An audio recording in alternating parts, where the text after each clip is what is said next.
we've denied them their trophy so many times that I'm sure the organization is really salty and the fans really want to beat us.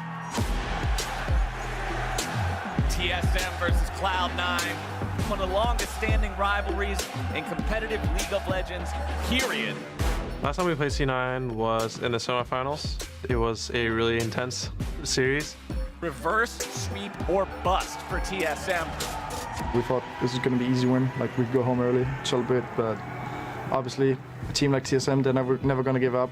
Bjergsen as the team leader, he will never give up. Game 3, we had like the scaling comp and we were even in the late game and it felt like we had it.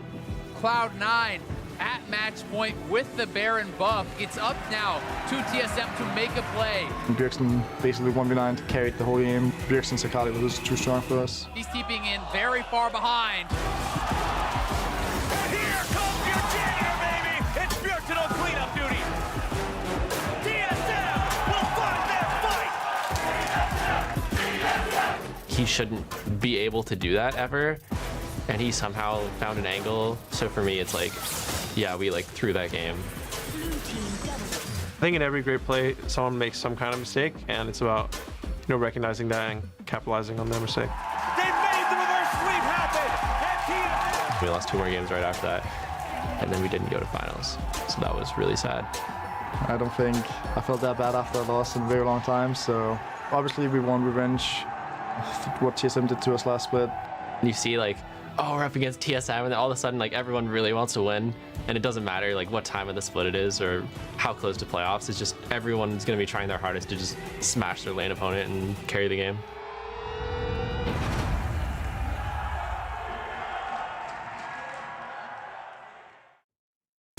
Welcome back, and just in time for another clash between longtime rivals TSM and Cloud9. We've been waiting for this one since semifinals of spring, a 5-game series in which TSM got the reverse sweep to come out on top. Cloud9 looking for revenge, as Licorice just mentioned. Earlier, though, we talked about the featured matchup in the jungle between Grig and Svenskeren. But I also want to look back at something that you mentioned, Mark, which is that race for top mid in the LCS at the current moment. Of course, Crown, Jensen, 2 of the guys in the conversation. They teed off in game 1. We have to look at Nisqy and Bjergsen as well if we're talking about the mid lane. And I think it's just, we talked about a little bit just how different the play styles are, and I really hope to see them actually get a little closer together this time around. As much as I love Bjergsen, Zillion, I want to see him on the Akali like they're talking about in that clip. He hasn't really played anything like that at all this split. Yeah, it's not only is it fun to watch, him on Akali, but he's also got to catch up to Nisqy, who is the #1 kill leader of all LCS players right now. Let's People go. Really underestimating, the Cloud9 replacement mid laner that they got to replace Jensen.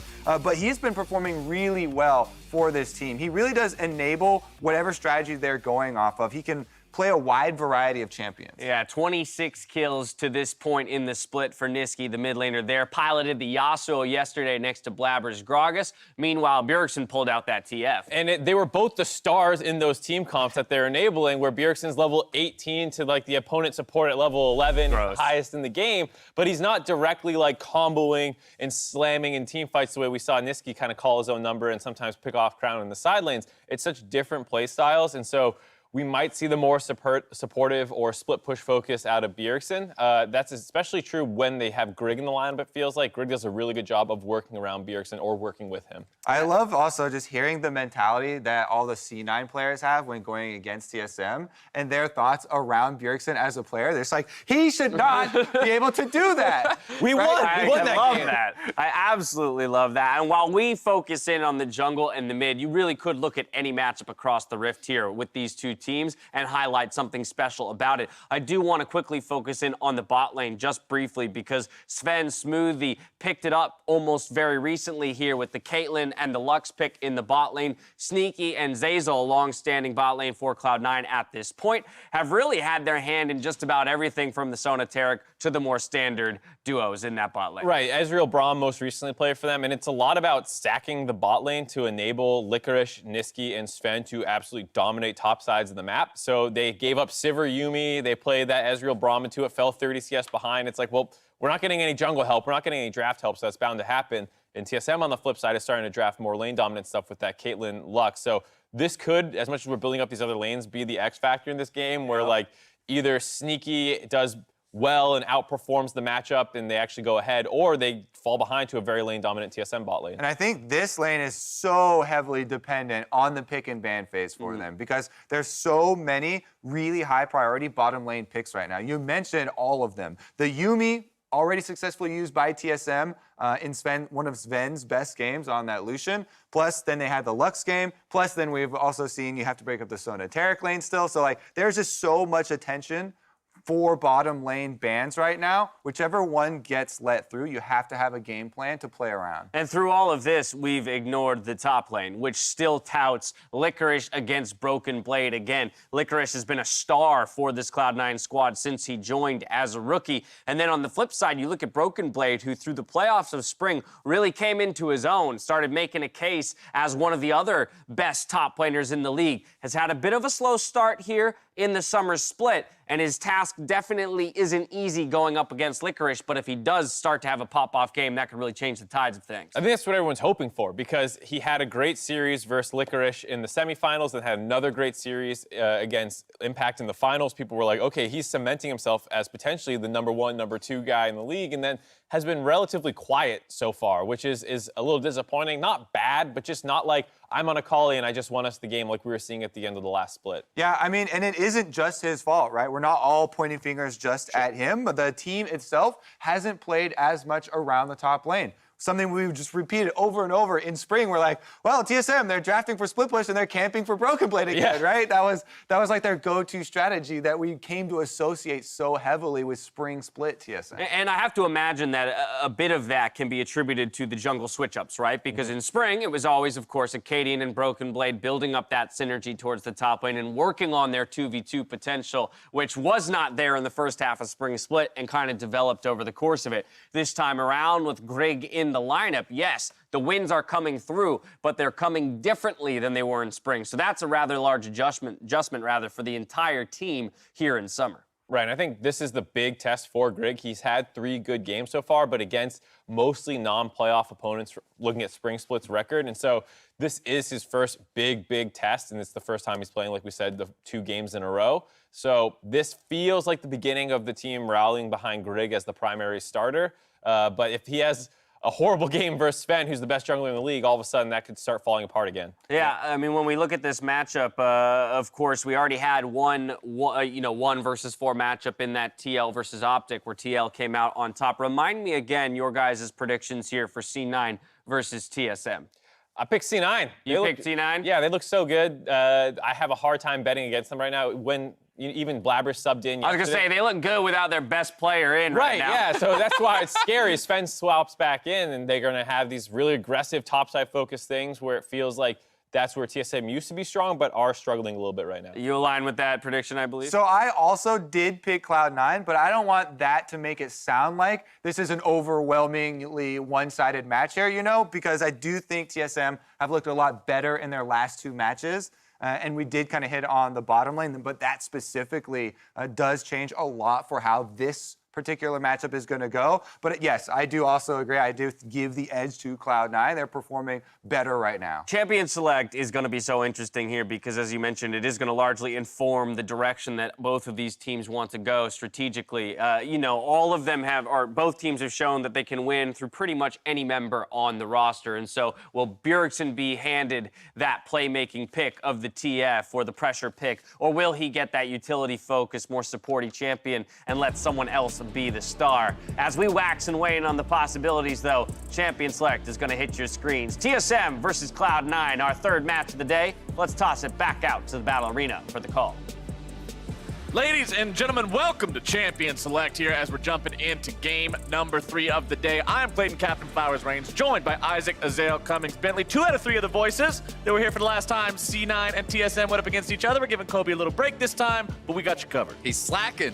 All right, we're going to have to make sure that Kobe gets a stern talking to over this one for not being here for this game, but TSM v Cloud9 should impress nonetheless. Let's see how these bans are going to play out here as supports and Flex Picks getting a little bit of hate early on as Sejuani will also join them. The Rise, Yumi, and Sona all banned away there. Cloud9 does not want to be playing against any of the TSM Sonateric shenanigans. Yeah, going to be really interested to see what sort of a style TSM in particular are bringing out, because Spring had felt like they settled on, yeah, we are playing that kind of MSI type strategy. We are playing heavily Flex Picks, roaming, aggression. That had really been how they were snowballing and winning a lot of their games. But, you know, come here into Summer Split, it had felt like a step back, a lot of scaling. Yesterday, perhaps a little bit of a different story with the TF, but so many Zillion games. You know, they had the Azir Ezreal draft against TL. So I want to see, are they going to go back to that aggressive playstyle?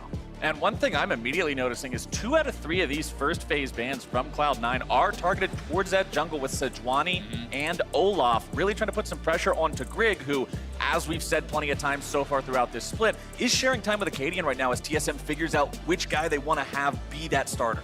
Yeah, it's very interesting, and this is the first week we have had one of those junglers playing both of the games. You certainly are expecting, if Grig does have a good game, for that to continue for TSM, based on what we have seen thus far, but Cloud9 going to be grabbing up that Aurelia, and we did see yesterday the Gragas Yasuo combo. Gragas will be locked in fairly early on here. Hecarim still is available for TSM if they want to go back to that strategy they had been using a lot in those earlier weeks. And we have seen Hecarim come out at least 3 times for TSM, and something along the lines of Hecarim Zillion is available if they want to go that route. But of course, because the Sona's banned away, the Sonateric, like double support style of bottom lane isn't there to super juice the horse, get it really going, so it's that massive just 1v9 brick wall charging into the enemy team. All right. Them are going to grab their bottom lane. Both members locked in there. It's Nautilus and Sivir. Yeah, 2 straight days we are going to get Gragas Yasuo as well for C9. Yep. So going right back to this strategy against TSM, this time with Svenskeren piloting the Gragas. You have to remember, Blabber was in yesterday, did perform very well, and had a lot of experience playing this sort of a setup because they use it heavily in Cloud9 Academy team, where Blabber was coming up from. So we'll have to see how Svenskeren and Niski are able to pull this off, because this is something where you need to be very proactive. You want to be playing very aggressively, making plays with the Gragas around your solo laners, who are both looking to play up in their opponent's face. And I really like watching these kind of drafts play out, and I'm glad we get to see a team like Cloud9 do them. This reminds me of the kind of draft that you'd see in a region like the LPL that's super bloodthirsty, and everybody's always looking to team fight and win the game like that. A lot of times you see North American teams sort of afraid to make those riskier decisions, especially in drafts, because it puts you in a spot where if you fall behind, you're pretty stuck. But Cloud9, they're confident in what they can do. They certainly are, and they always kind of have been that team that people point to and say, hey, you know, North America, not all our teams are like that, right? Not all our teams are going to be passive. We do have the ones that are willing to take the risky drafts, that make those aggressive plays. And that is often why Cloud9 is credited for having success internationally as well. When you think back to all their world success, certainly often has been on the back of creative picks, aggressive play, and never kind of backing down from those 60-40s. Well, we're going to see more Flex banned away from Cloud9 in the Akali. The Jax also paying a lot of respect to Broken Blade up there in the top side, trying to keep the Aurelia or the Yasuo away from that matchup. We're going to see double AD carry bans from TSM, though, keeping Sneaky off of the safe options of the Ezreal and the Xayah that can get out of some of the dive. Yeah, definitely the case. We'll be very interested to see. I think we might get a mage here from Sneaky, given that their draft so far is so physical damage heavy, that it is, you know, 2 physical damage solo laners. They are saving their marksman pick for last. That really is leading me to believe that we could get something, you know, a little bit special coming out here from Cloud9 in that bot lane. And I think the Jax ban was great from Cloud9. It's a good matchup into both the Aurelia and the Yasuo. You know what else is great into this team? You have a team where every one of the members in there can dash. Poppy is going to make that so difficult for them to actually team fight into. Either way, you're going to be answering someone in the side lane who's going to be dealing physical damage, Aurelia or the Yasuo. You can be stacking early armor, you know, really becoming very, very disruptive to the team fight. And I think Skarner makes that even more difficult. Like, this is just such an incredibly tough team to actually fight into. So already I feel like Cloud9 may be relegated to side lanes, maybe trying to win, you know, through those one-on-ones, 2-on-1s with the Gragas. Cloud9 are contemplating a couple of different options here, locking in the Varus. So it is all physical damage on the side of Cloud9, with the exception of Varus being able to proc his passives. I wonder if there's any small chance that we get the old school AP Varus build.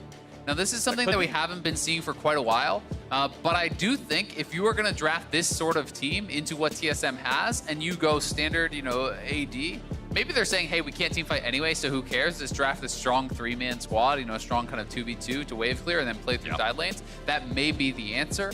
But I do think Cloud9 will heavily struggle in a 5v5. Sure, Gragas is a source of AP damage, but against a tank, you just build HP against that. You don't actually have to go towards MR. Gragas cannot kill a Poppy who has a Randuin's at a dead man's plate. That's not going to happen in a team fight. So I do think TSM have set themselves up very, very well for the 5v5. You have 4 melee champions plus a Sivir to speed them up, to get them in, and Cloud9 have got to get things done in the 1v1s, in the 2v2s during those side lane fights. And if there's one team in North America that I would put that on, it would be Cloud9, to be able to execute on the proper split push, to make things happen in a way that they can play around having this bad 5v5 situation. You've talked about it before explicitly with making sure you have easy to play win conditions, making sure you can execute on your comp, and now we're gonna see how these two teams match up. What the right play is, we pull the trigger. Turn up Broken Blade a little bit. Not his chair, his microphone. Can I get my footrest? Hit the Nexus, guys. No, we win this. Swap. Okay. Give me pressure mid, I can one-shot someone with an attack. Boys, we have a simple game plan. Just kill them all. Trending my move. They should back up. Yeah, we don't have to care about laning phase here. Yo, can you stop screaming, man? I cannot even hear. Say so! Shit on.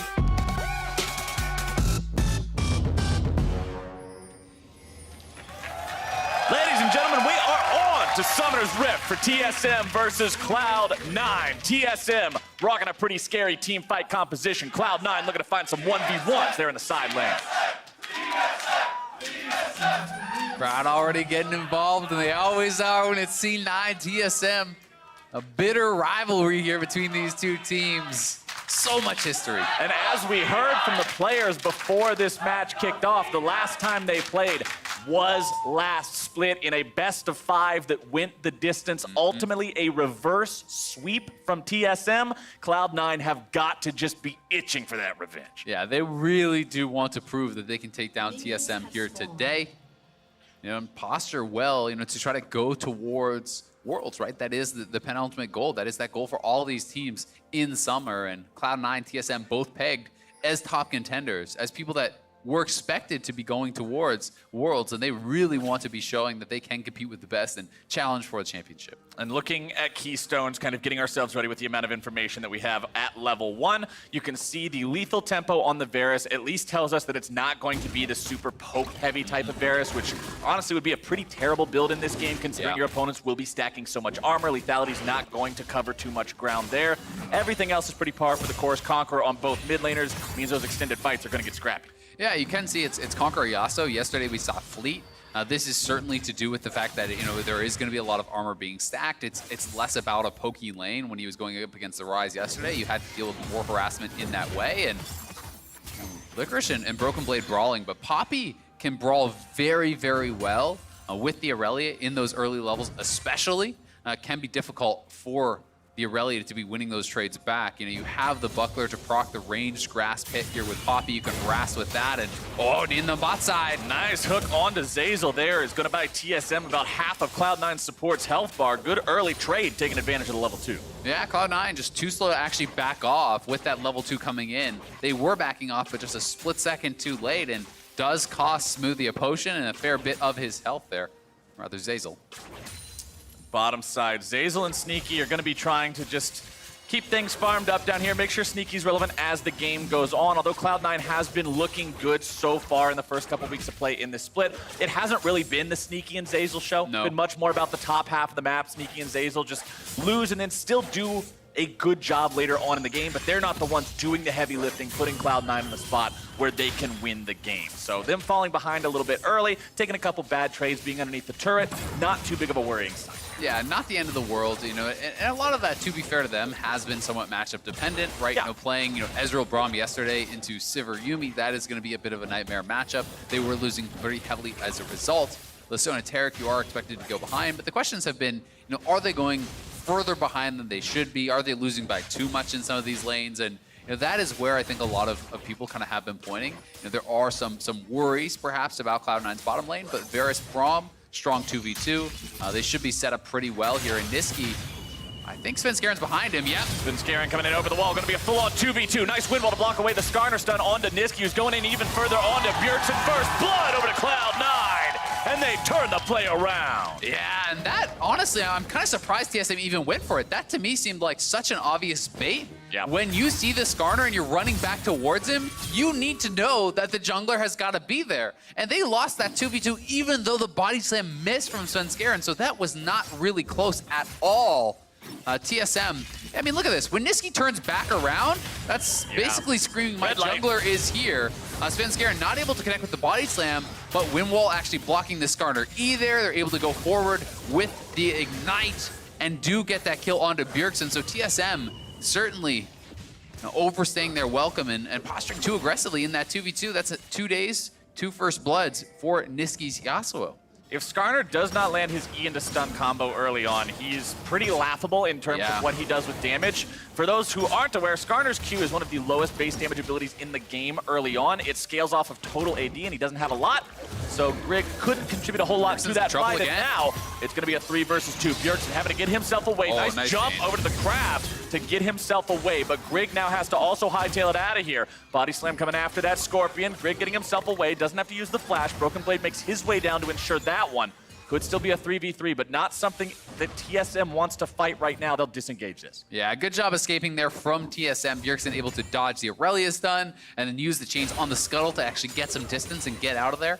Certainly could have gone down otherwise, as he didn't have the flash from that earlier fight. So the TSM will disengage, and the Scuttle does go their way, so feeling pretty good about that. But you can already see what the game plan is going to be here from Cloud9 just based on this vision. I mean, just look at this line of wards here up in the topside river all along here. 3 pink wards already. You want to be seeing Svenskaren playing to that side. He wants to be ganking for those solo laners. They are the win condition, and they're setting up their vision around that. And that's what you like to see. This is what I was talking about with playing around those win conditions. You don't just draft these 1v1 laners and then say, all right, guys, you got pretty solid 1v1ers, so go do some 1v1s. It'll be great. See you later at 20 minutes. You've got to look out for them. You got to nurture and protect those laners so they can grow up to be big and strong and bonk the other guys on the side. Yeah, especially when you're staring over at this composition that is going to be stacking so much armor. You can see Broken Blade already rushing towards that Sunfire cape. Yep. You know, that makes it so easy to actually keep your grasp active. Once you have the Balmy Cinder, you can actually stand on the outside of the wave and just have the burn on one minion to be constantly proccing that grasp and having it active so you can use it for those buckler trades. Makes it even more difficult, you know, for Licorice in that 1v1. And I wouldn't be surprised to see him going, you know, into kind of that 1v1 style fighting build, you know, where you go Iceborne second, you have a lot of CDR, you have a lot of trading power, and that can keep you very relevant in the 1v1 for a super long time in the game.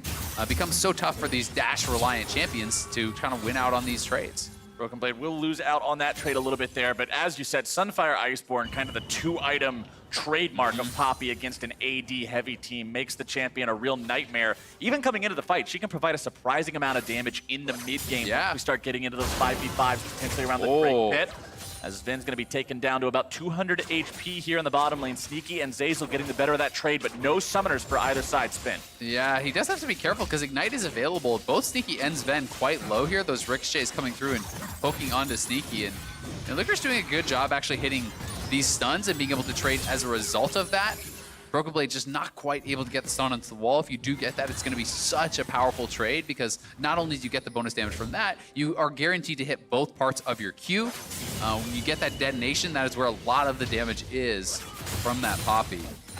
Broken Blade is a player who, when he first showed up last split, I wasn't particularly impressed with his performance. He had a couple of rough games. Took him a while to really come online, but especially during their playoffs performance, I think he exploded and really made things work out. And now he's threatening Licorice, almost able to take him down, forces the flash over the wall as the Cloud9 top laner gets away. Yeah, there you go. The power of that Poppy. They trade ults, and he gets the flash as Bjergsen was coming up on the roam. But even in the 1v1, Broken Blade easily would have had the solo kill had he not flashed out of there. So already showcasing that power. And Licorice does not have his TP, so he is going to have to run back to lane. I wouldn't be surprised if Svenskaren tried to hold the wave for him, but it doesn't look like he's actually going to head up there just yet. So Licorice will be losing quite a few of these minions just to the turret and bleeding out that XP and gold. And the one thing we also have to keep our eyes on now, Azael, the fact that both junglers, level 6, flashes up, ults up, means it should be playmaking time for either side. And you can see TSM moving into the enemy jungle now, seeing if maybe there's an opportunity to find something. Picks are so easy when you've got Nautilus chain CC with a Skarner ulti behind it. Yeah, exactly. I mean, it's such an easy way to actually set that up. Nautilus ult, Skarner ult out of that. You have the Skarner stun, the Nautilus root, the hook. You have the chains coming through, which is an additional stun from Salas. So really, if you hit any of that, it is going to result in kind of that chain CC. Not quite able to give that blue buff over to Bjergsen, though. Grieg did end up getting it, I believe, with the red buff, so a bit of a mistimed Q there from Bjergsen. But at the very least, they have taken that away from Svenskeren, and you're going to be happy to take those resources away from your opponents. Yep, denial is better than nothing. But one thing about it, I guess it could be a silver lining there for Cloud9, is the fact that the blue would continue to go onto the jungler in this matchup. Yasuo doesn't really have much of a use for a buff that grants 2 stats he doesn't need. So Niski will continue being able to farm up just fine. Yeah, that's pretty much the biggest reason to give it over to him, golden experience. My so he doesn't favorite fall behind stat. Bjergsen there. Yeah, exactly. As Niski continues to farm up here in the mid lane. Berserker's Greaves completed as Bjergsen grabs himself the arm guard to go up against the Yasuo. Incredibly cost-effective item to buy as an AP champion into an AD matchup. Once it gets stacked, it is incredibly gold efficient. Lots of bang for your buck. Makes it so that opponent cannot easily all-in. Yep, and if you do end up going out to a side lane, you would be against the Aurelia. Guess what? It's great there too. And you can see Broken Blade really starting to harass Licorice under his turret there. Being able to mess around with him, utilizing the buckler, getting it charged, trying to disrupt some of that farming under turret. Broken Blade has tabbies plus this Bomby Cinder, and that's all you need. You just start walking him. You really can't just outstab him. Go for it! Bring down the hammer! Broken Blade with the solo kill! What a monster! I thought he was just looking to get him low, but he decides to commit for the flash there. Flash stun, they're going in mid lane. Bjergsen gets himself out of that one. Niski thought he could set it up enough with Svenskaren's help. Not quite. So TSM will at least keep their mid laner alive, and they've got to be happy about what happened top. Yeah, no kidding. When you actually commit your first ultimates mid lane there from the Gragas and Yasuo, you get nothing. And meanwhile, Poppy just solo kills the Aurelia. Grieg has got to be laughing, and it's going to be feeling really good for them. Here's Licorice going forward. Broken Blade just narrowly avoiding that. Then once you pick up the buckler, you cannot trade into this. He just barely broke the shield. And at this point, steps back, resets the tower, flash, stun, knows Licorice doesn't have it, knocks him down with the ultimate point and click there. Jensen and Yasuo enjoying that one from the crowd. That is rough. And it just gets worse now as the Aurelia player. Like, when are you going to have fun in this matchup? Maybe at like 3 or 4 items, but even then it's... Call me back at 35 minutes. Yeah. That's about going to be it. If you're getting solo killed by Poppy before the items are done, just wait until the cape of the gauntlets come in. Bottom side, it's a flash spent by Sneaky to escape the engage from Sven and Smoothie. But top, we're going to have ourselves a battle here yet again. Svenskeren showing up saying, all right, 1v1 don't work. Let's try ourselves a 2v1. Broken Blade turning that one right back around, able to slam Svenskeren into the wall. Instead going to be bursted down himself. And Licorice grabs the kill. Yeah, nicely done. And they're going for the dive now onto Sneaky. He has no flash. Bottom side, Zazel's now the target. Smoothie taking up the turret. He sticks around a little bit too long. Has to use the hourglass to make sure he doesn't die. But Sneaky gets him in the heart. Sneaky with the snipe there. They trade kills in the 3v2 dive. That is honestly very well played here by the C9 bottom lane. Gonna be feeling pretty happy about that one and getting that kill on the top side. Really good patience from Svenskeren to wait out the heroic presence. They're now trying to go for this Rift Herald. 3 members up here, but there is a TP coming in. Broken Blade has arrived. We're not done yet. Bjergsen trying to take this fight a little bit further. Niski and Svenskeren both at half HP. It's a numbers advantage for Cloud9. They'll look to turn things back around, but Niski's going to be exploding. Bjergsen gets himself away, but Sneaky's made his way into the fight. Grieg now looking to find the stun, able to grab one down. Now Svenskeren having to get himself away, can't do it. And TSM will grab 3, make it 4.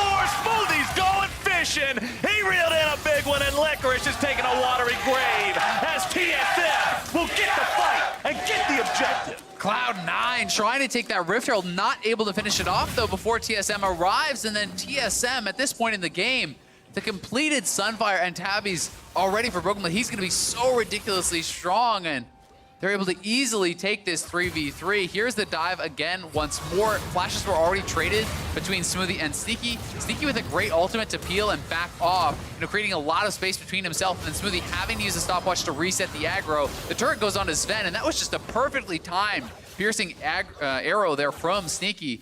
to get the kill. And as you can see, Niski fairly low, Svenskeren fairly low. They do decide Licorice cannot get out, so let's try to turn here. The ultimate comes in from Yasuo, Gragas, but the stopwatch buying time for Bjergsen's. TP's coming in from everyone. Grig arrives, Sneaky comes in, Sven arrives as well with his TP. Both of the marksmen do come in, and Sven has his flash available. Sneaky had already blown his on the bottom side, so he just gets chased down and taken out. TSM out to a huge lead early on. With that Rift Herald, they can grab another turret potentially, and really would be putting themselves into a pretty good spot. I just moused over it because I was curious, because it's looking like Broken Blade's doing a lot of damage in these fights. That Hammer Shock from Poppy at level 5 right now, if you hit with both parts, is doing about 250 damage plus 16% of your maximum health. That is incredible from a champion that is building full tank and itemizing super efficiently against the Cloud9 lineup. TSM feeling good about the outcome here so far, but Cloud9 will grab themselves a Cloud Drake. It's going to help them rotate around, and especially with a composition that wants to run a 1-3-1 style, wants to really dominate these side lanes, Cloud Drake could go a long way. Yeah, and honestly, it's very concerning for C9 now, because if you fall behind against this type of a teamfight composition, it's not as though TSM don't have good forms of engage. You have Nautilus, you have the Silver Ultimate, you have Skarner as well, who can be looking for flash ultimates there. So there's so many ways for them to engage, and if you do get ahead, Poppy is going to be stacking armor. Turret dives become very trivial if your solo laners are not there to actually defend, and TSM are going to be able to try to force C9 to group up and actually match them. C9 is going to have to do a really good job of buying time for this Yasuo and for this Aurelia to really scale up and get a lot of items before they become pretty relevant. And now that the top lane tier 1 turret is down, you're going to see more rotations around the map as the teams look to find themselves some collapses, some opportunities. Bottom side, it's TSM who are looking around, prowling around with that vision, trying to make something happen, but Cloud9 has responded. It doesn't look like anybody's going to be baited into a trap just yet. Niski is making his way down through the river now to potentially join this fight if it pops off, but you can see on your screen the bottom lane story being told in the gold as Sven is 1,500 up over Sneaky. Yeah, Sneaky way down on gold, and honestly is going to have a much harder job doing damage anyway when all of his opponents are going to be building probably a fair bit of armor. You know, so much armor already through here on the Poppy. The Seekers is already completed. They're going to drop Rift mid and look to crack this turret. All right, Shelly summoned up. Turret at about 3/4 HP. That means one charge alone won't do it. It's going to need a couple more auto attacks. Shelly will get it low. They need to hit the eyeball at least once there, and Cloud9 will hold the line. Yeah, so Cloud9 do hang on to that turret. Good job there, but you can see how TSM are going to be able to try to force them to kind of group and match, and I do think that is where TSM will look, trying to force around Dragons, trying to force around potential Barons, and make C9 come to you. The Poppy is just such a good option, for forcing these tower dives, because you're going to be stacking so much armor. It becomes, fairly trivial later in the game.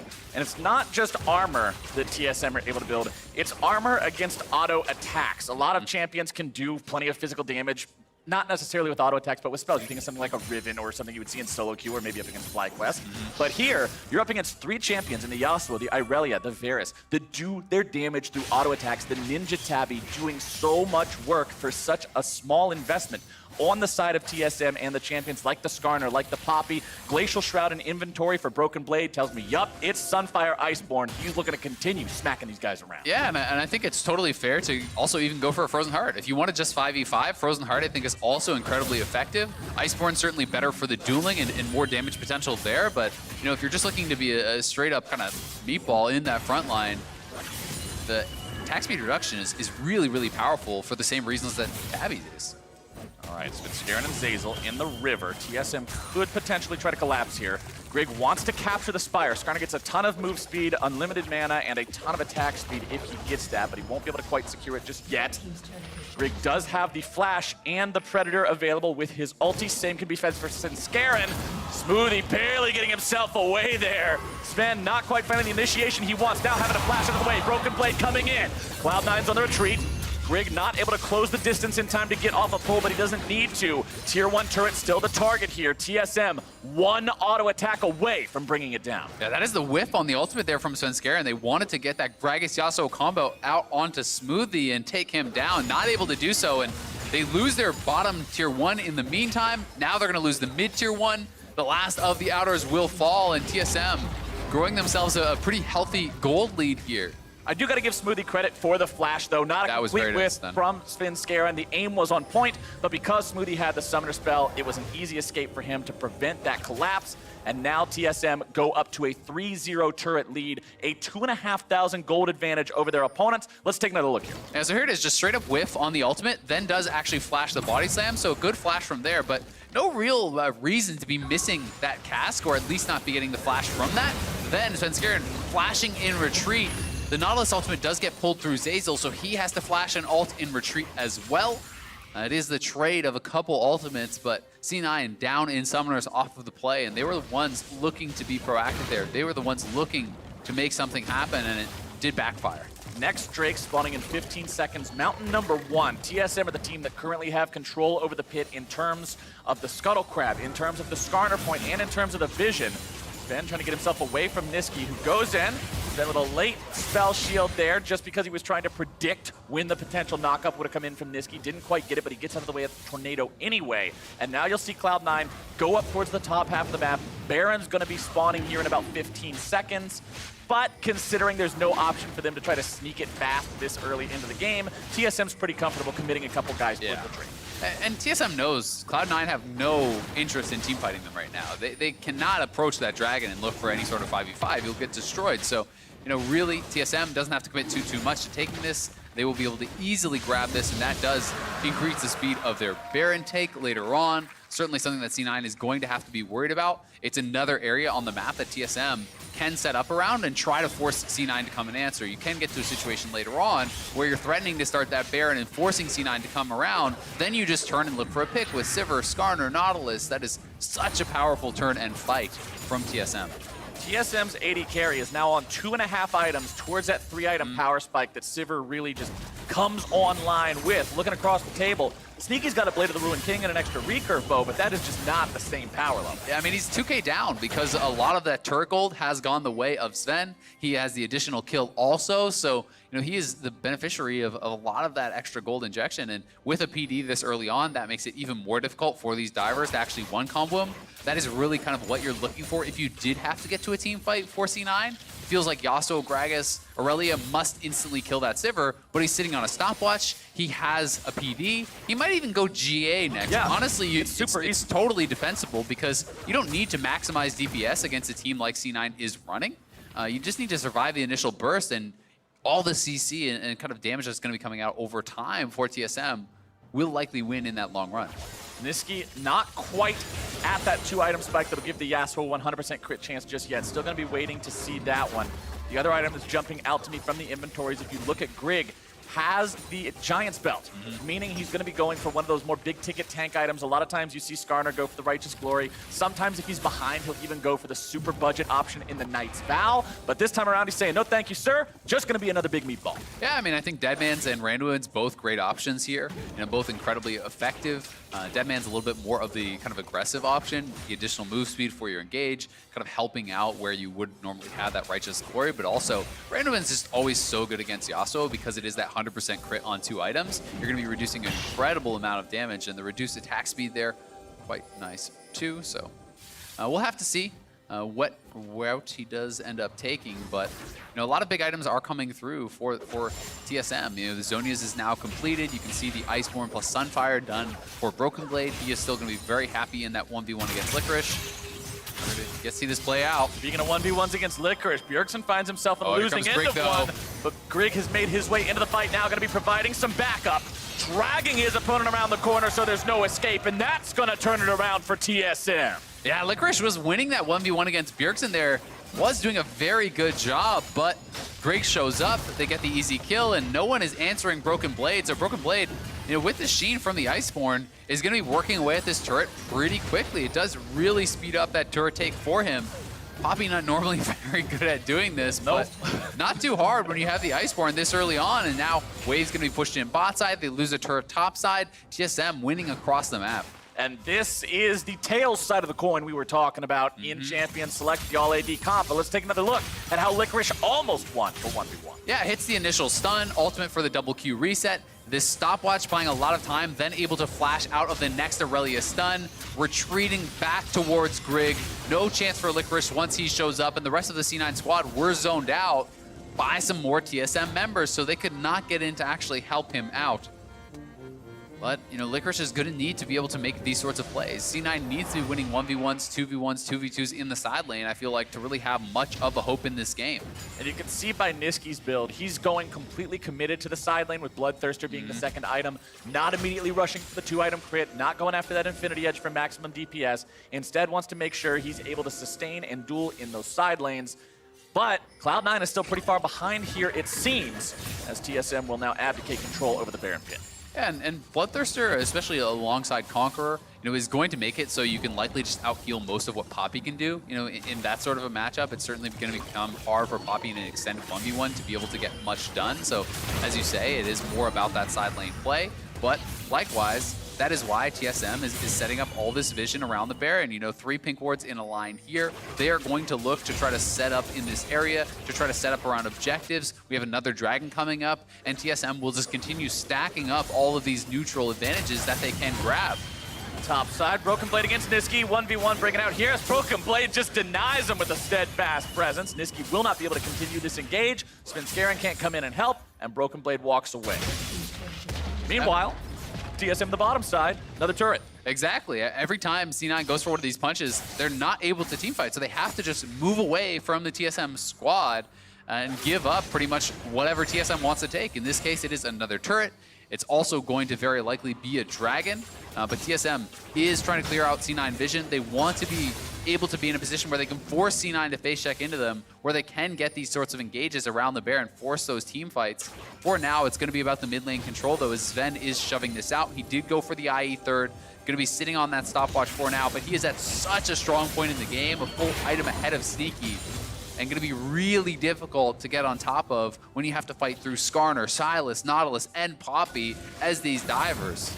And I always think that it's pretty much never a wrong choice to wait to evolve the item while you still have the stopwatch. Yeah, I think it's totally fine. Such an incredibly useful single-use item. Yeah, once it's gone and you have that just piece of trash in your inventory that doesn't do anything, might want to upgrade that. But Sven's feeling just fine right now. Picks up the Ocean Drake now for his team. 2-1 Drake lead for the side of TSM. 5K up almost, couple hundred shy of that mark. But with Randuin's now completed under Grig, the front line continues getting tankier and tankier. Cloud9 still a way away from being able to break that. Titanic Hydra done for Licorice, though, means he's going to continue to be threatening in those side lanes. We've already seen that he can take down Bjergsen 1v1. But the question is, can you get those 1v1s? Because it's just not working out so far. Yeah, the pace of the game is just so much in TSM's favor. You know, C9 needs those types of plays. Like, this is why they're sending Sneaky down, to try to collapse on Bjergsen. They need kills in the side lane to delay the game, to buy more time for them to try to pull something off. And he is going to go in. We'll see if they can catch Bjergsen. Nope. Not going to happen. So, you know, C9 it's up to them to try to make these things happen, because TSM has an uncontestable team fight. They are on the Baron.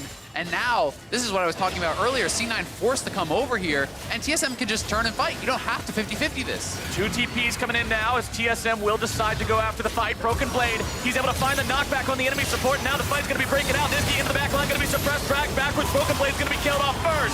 Cloud9's able to find themselves a fight. It's 2-0. They're looking to make it even more. Bjergsen's able to find himself a triple kill over to Bjerg. He will go down, but he will not go down without a fight. And Cloud9 looks for even more. Sneaky and Zazel pursuing smoothly, looking to go even further underneath the turret, and Sneaky hits him with another arrow. Incredibly well done there by C9. They actually come out on top in the 5v5. Such good job actually utilizing the wind wall as well as the Unbreakable from Braum to deny a lot of the damage coming through from Sivir. And let's watch this one more time. So in comes the Aurelia. I feel like TSM could have just kind of backed off and tried to hard commit to the side. They look for the Poppy ult. They do knock out the Braum immediately, and then they turn onto Licorice here, but Svenskeren ultimate hits 3 into the back line. The ult comes through from Yasuo, and that wind wall was just zoning Sven out the entire time. Through all of that CC, throughout all of the entire Skarner ultimate, Sven got no auto attacks off because of a great wind wall there from Niski, and that really was the game changer there, as Sneaky was able to be free firing, getting those auto attacks off, and despite the triple kill coming through from Bjergsen, it is C9 that get the extra kill and do kind of extend their lease on life in this game. You can see Niski now going to be building towards the IE, but TSM right back to the scene of the crime. They're on the Baron. See if TSM can make this one work out better than last time. Bjergsen's on the side. Bjergsen, the man who was the hero for TSM in the last fight, as the Braum ultimate stolen in case he needs to disengage, trying to get himself away now. Niski looking to go for the solo ult. Bjergsen going to be taken down very low, not going to be killed off just yet. Cloud9 still looking to find themselves a fight. Broken Blade nearly taken down. He's isolated. He's out of there. C9 are making it work in these team fights. It's so impressive. This is such a difficult team to actually fight into 5v5, but Cloud9 are making it happen. They now have control around the Baron, and they are not going to start it up just yet. They are just going to push out mid lane. We'll see if they want to try to force it, but it doesn't look like that'll be the case. But every time they get one of these kills, they're pulling closer in gold, but they're also buying more time for their split pushers, for these guys to build up in items and really get to a strong point in the game. And we've all seen the solo queue Yasuo, 1-11, typing the 1v1 me bro in the all chat for the entire game. But if you goof around too much, if you let it get to 40 minutes, all of a sudden, this guy who's been a soup kitchen is going to actually threaten your best carry. Yeah, I mean, it doesn't matter what your score is. Once you get enough items, you can take down anyone. QSS has come through for both Sneaky as well as Niski, so more playmaking ability. They don't have to be as scared of this Skarner now. Sneaky is on 3 items here too.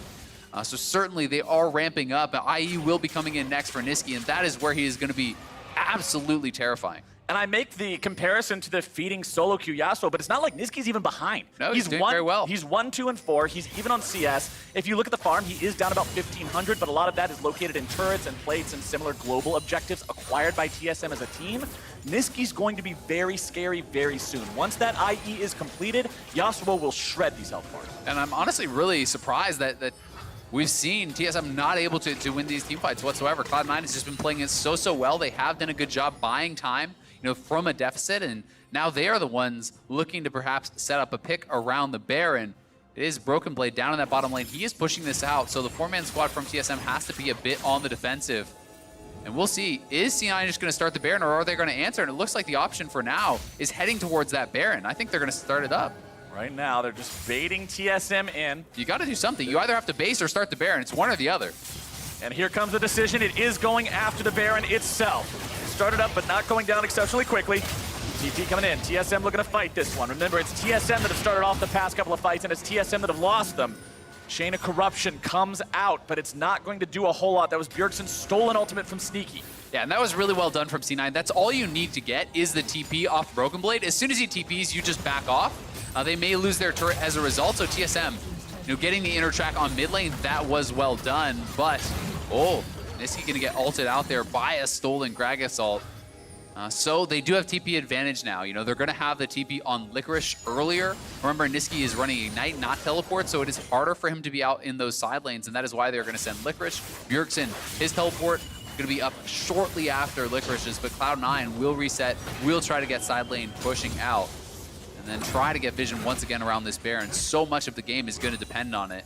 If Cloud9 are able to take it, the 1-3-1 becomes incredibly powerful. And likewise, if TSM grab the Baron, you just walk straight down mid lane with 5 members, and C9 can no longer really wave clear effectively against that. And you can see all solo laners are level 16 now. Licorice actually checking level 17 here just a moment ago, but that means so much specifically for Bjergsen. The Sylas can now constantly steal ultimates. You've got a 12-second cooldown between them, just getting new ones, tossing them out there, get another one, toss it out there, and it gives him so much potential in these fights to have another pop-off moment, because honestly, the fight where they almost just got destroyed at Baron the first time could have been disastrous. It could have been game-losing if not for that triple kill you got. Yeah, it certainly could have, and you have some pretty good ultimates to steal here. The Varus ultimate pretty solid, Braum and Gragas, and those are okay. Gragas ultimate can be game-changing, so you certainly still have the ability to ult someone like Sneaky into the backline and try to take him out that way. That being said, it's always going to be more difficult to do that when you're up against a Braum who could actually block that ultimate from coming through. Well, Cloud9 got the 1099s in. The taxes are paid. QSS for Niski and Sneaky. Svenskeren likely working on one of his own here. You can see the Null Magic Mantle in inventory. Means Grig's options are getting slimmer and slimmer as this game moves forward. Always a nightmare for Skarner when the enemy is close enough in gold and combat power to feel comfortable buying those QSSs. Smoothie Spider-Man's himself away from a potential engage as Licorice was looking on the flank there. Cloud9 so comfortable right now in this game. They were down 5,000 gold earlier. It seemed like TSM was always on the front foot, but ever since those 2 messes up there at the Baron, it's been Cloud9 that seemingly are back in the driver's seat. Yeah, certainly the case, and they are getting closer and closer to this IE on Yasuo. I think they probably want to wait for this, but it looks like there's going to be a fight. Nope, we got ourselves a fight, and that's going to be a big pull coming out from Brig on Disazel, who's still somehow going to be kept alive, getting himself away since Garen going to be fighting Bjergsen off the side. Grig going to be killed now by Cloud9. Licorice taken very low into the back line. He goes. Not quite able to find the damage onto Sven, who goes on a killing spree, killing that enemy top laner. Sven scaring into the hourglass. Not going to be kept alive too much longer, except he will. It's a kill for Broken Blade on Disazel. TSM's got a quadra. TSM is marching down mid lane, and I think that's the game. That should be it. TSM, the quadra kill onto Sven. They can close this one out. The respawn timer's far too long, it looks like, on C9. 415 CS Sivir win condition. That's all you need. 5 items in the inventory, pair of boots on your feet, and some boomerangs into Cloud9, and TSM are on to Nexus turrets. 10 seconds left before even Zazel comes up. There is no way to defend this one. And against many people's expectations, TSM will take down Cloud9 yet again. A very well-played game here from TSM. Drafted a simple win condition. They do get that team fight in the end. And it's through this engage, actually onto the Braum, where Braum actually survived and they still come out on top. Sven very effective in that team fight. This felt like the first 5v5 where Sven was really able to get a lot of autos off and start to really feel that power of the late game Sivir. He was sitting on full build, and also a critical play from Broken Blade. Getting that stun onto Sneaky against the wall meant that you were never going to be able to turn around and actually finish off Sven, who was at fairly low health. That game was a little bit of a roller coaster. TSM in control early on. We saw Broken Blade getting solo kills. We saw things going their way. The Baron fights changed the story. TSM not quite as in control as they thought they were when Cloud9 could bite back and win those fights. But sometimes one team fight is all you need to end the game. And TSM found it. Sven popping off, like you said. There were so many ways to deny his damage between Braum and Yasuo and all these other tools drafted by Cloud9. But when those tools aren't available, Sivir pops off. Yeah, certainly the case. And I mean, the fact that they engaged onto Braum meant Braum was immediately back out of the fight. The Unbreakable was not going to be there to actually stop a lot of the Sivir damage. That gave that window for Sven to actually get a lot of the damage out. But I have to say, I was surprised that C9 were sticking so heavily around, looking, potentially for that 5v5. There was 5 members mid. Maybe they felt they had to answer TSM in that mid lane, but Licorice had his teleport back. He could have been back into the side lane. They could have tried to buy a little bit more time for Yasuo to get his IE, which would have been a huge power spike. But in the end, it's TSM that finds the engage and takes the win. Well, TSM puts another one in the victory column here against Cloud9 today, but now let's send it down to Riv, who's standing by with Bjergsen. Thank you very much, gentlemen. I am joined by TSM's mid laner after their victory. A pretty tough fought game. First off, what was the game plan coming to today, knowing it was going to be a difficult one? C9 changes up their drafts quite a lot. They ended up going for the Gragas Yasuo again today, like they did yesterday, but they've been doing a lot of different things throughout the day, so it was kind of hard to anticipate what they were going to do exactly, because it doesn't always, it's not just one pattern of drafting, so we just kind of had to be open to whatever came our way, and I think that we adapted really well in the draft this time, and we had a good early game. The mid game was pretty shaky. I think that we got a little bit overconfident and excited that we were ahead and tried to kind of snowball the game faster than we needed to do it. And we could have played a bit smarter, but it was a good game regardless. Awesome insight into that game. Bjergsen, I have to ask you, a lot of times we hear your peers talking you up. You've made quite a name for yourself. Coming into this game, Licorice said, even in your last playoff match, that you're not supposed to be able to do the things that you do sometimes, like you did on Akali to change the series. How do you handle these expectations in game that sometimes if the team underperforms, people expect you to overperform? It doesn't bother me too much because I expect that of myself as well. I expect myself to be able to carry my teammates if they have a down game, whether it's carrying them in communication and kind of picking them up if there's things that they aren't saying, or in mechanical play and making up for it in better team fighting, laning, etc. So, I mean, I've been playing for so long, and I have played with these expectations for so long that I don't think about it too much anymore. But yeah, I'm grateful for all the fans that come out and support us and scream my name when I walk on the stage. Yeah, I appreciate it a lot. Thank you, guys. Bjergsen, thank you so much. Congratulations on the win. Let's throw it back to the State Farm analyst desk to break that down. Thank you very much, Riv. It's TSM who comes out on top over Cloud9 this time around. And as Bjergsen mentioned, it's never an easy task to go into the draft phase against this Cloud9 roster because we know Reaper is comfortable, as well as the players themselves, drafting any which direction and to keep you on your toes. You add into that the substitution of Blabber yesterday, Svenskeren coming back in. They do, however, decide to opt for that Gragas Yasuo one more time. Yeah, I mean, I feel like they're talking up, oh, you know, C9 is so flexible. It's like, well, what about you guys? Bjergsen finally plays Silas. He's playing a hard carry again, and then they get double banned in the top lane with carries that you expect Broken Blade to play, and then he's on Poppy. So, like, they also are pretty flexible in the draft. Yeah, and I was happy to see that because it's situations like this where you need that flexibility to see, oh, Irelia and Yasuo early lock-ins in the first round of drafting. Those are both AD solo threats, so put him on a tank, and they'll have someone who can build armor really easily. And it's unfortunate for Sneaky that, once again, he's always in that kind of, like, I'll fill out the team comp, and so they go for one of the better AP threats from the bot lane, or, excuse me, magic damage threats, but they're so far behind in terms of damage profile against a team that can stack armor in a Skarner, Poppy, and Nautilus quite well. So come teamfight phase, it did feel like TSM was going to win this game. Yeah, I will say that there are more things in the game now that make it easier for, you know, single damage type teams to actually succeed. Conquer, true damage conversion, you know, Yasuo gets armor penetration on his ultimate. Those types of things do help. But they still have to be really well executed to come back against a team that does have multiple tanks that is stacking armor. And of course, it would help to avoid deficits in the early game, but it was the early game. That would help, right? I mean, hey, it's a big aspect of the C9 composition that yesterday they were able to pick up those early leads. This time around, it was a lot more back and forth between the squads. This is exactly what we were hoping for when we were talking about the mid lane matchup, that we get to see those 1v1s break out. It did start focusing a little bit more on the top half of the map. You know, Broken Blade able to find that 1v1 kill out of nowhere was huge. And this is kind of what we were talking about with, you don't want to fall behind with C9's comp, and after that first blood, they still had to keep forcing these plays around, but they were usually getting answered pretty well by TSM. Yeah, this one was really well played by the bottom lane. TSM go for the dive. Sneaky flashes super far out of range so that he can pivot and turn around with the arrow to get a counter kill. This is the top side attempt at a turn, but Bjergsen has stopwatch there. He's able to avoid it. TSM make that big play. This is the turning point for the entire game. Bjergsen in his interview was talking about, yeah, our big early lead. This was where that lead all came from. They absolutely wiped them on the top side of the map.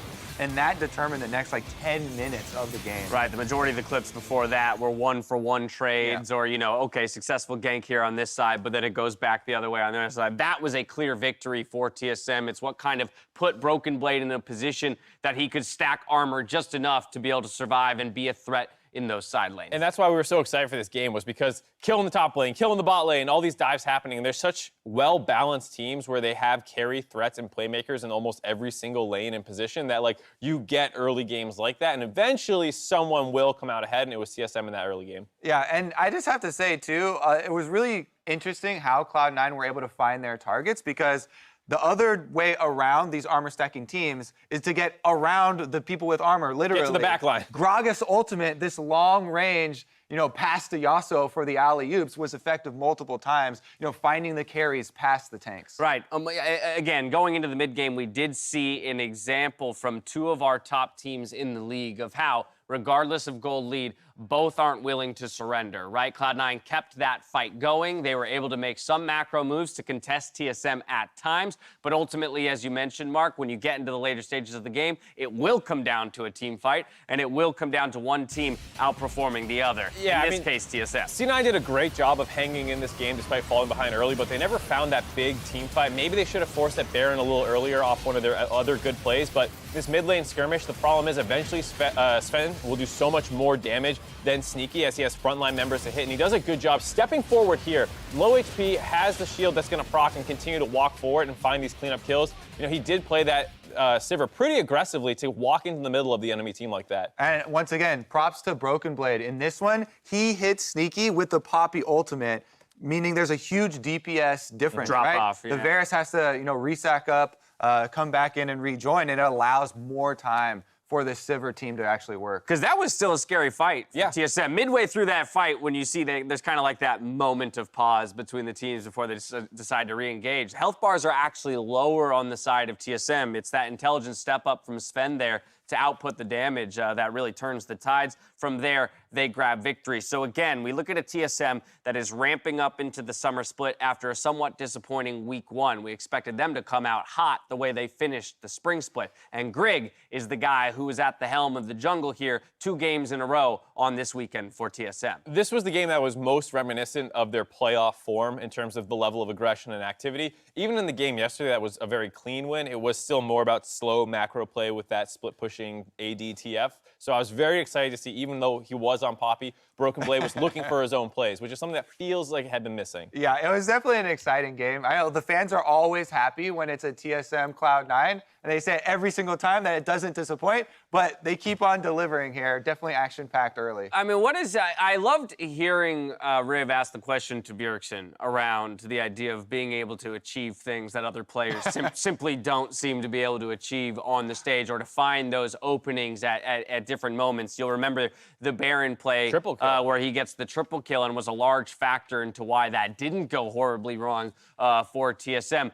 What do you think it is? I mean, I know it's entirely speculation, but what is it about this player that he sees or makes things happen that seem impossible to everyone else? For me, I think it's his level-headedness. Like, he is such a motivated, dedicated, intelligent player as he goes through things. So when he gets into pressure situations, he never seems to panic. He never seems to choke. Whereas some other great players sometimes have that really off game where they look terrible. He almost never has those. Yeah, I mean, he talked about it a little bit in the review, but he's so used to it now. When he came over to North America, he was instantly #1 mid laner, and he's been the #1 mid laner for so many years that it does feel like there shouldn't, the pressure's not really going to be there, because he's like, yes, I am. At a certain point, everyone else's expectation just became his reality. It's like, yeah, okay, I'm used to it. Yeah, very much so. Well, there it is, ladies and gentlemen. TSM pick up a huge victory over C9 here. Our next matchup, though, features Huni and Viper squaring off in the top lane. If you want to track that 1v1 down to every CS, pick up your subscription